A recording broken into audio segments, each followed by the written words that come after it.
అమరావతిపై లక్షల కోట్లు ఖర్చు పెడితే మిగిలిన ప్రాంతాలకు ఏవీ మిగలదన్నారు వైసీపీ నేత ధర్మాన ప్రసాదరావు. మళ్లీ హైదరాబాద్ తరహా విద్వేషాలు వస్తాయని ఆందోళన వ్యక్తం చేశారు. ప్రత్యేక రాష్ట్రం కావాలని భవిష్యత్తు తరాలు డిమాండ్ చేసే పరిస్థితిని చంద్రబాబు కల్పిస్తున్నారన్నారు ధర్మాన.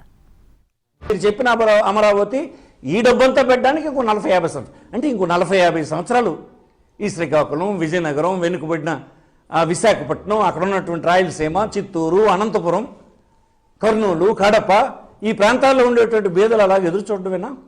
వాళ్ళ పరిస్థితులు మరి మెరుగుపడాల్సిన అవసరం లేదా? ఇది ఎవరు ప్రశ్నించాలని మీరు అనుకుంటున్నారా? అందుకోసం ఇది తప్పని ఈ సందర్భాన్ని నేను మనవి చేస్తున్నాను. మీరు అమరావతిని మీ పంతాలకో పట్టింపులకో అమలు చేయడం కాదు, 5 కోట్ల మంది ప్రజల తాలూగా దీన్ని మీరు మరుగున పెట్టేస్తున్నారు. నేను మళ్ళీ చెప్తున్నాను, ఒక ప్రాంతం పూర్తిగా అభివృద్ధి చెందితే ఆ ప్రాంతం మాకే చెందాలి అనేటువంటి దురాశ మళ్ళీ అక్కడ ఉత్పన్నం అవుతుంది.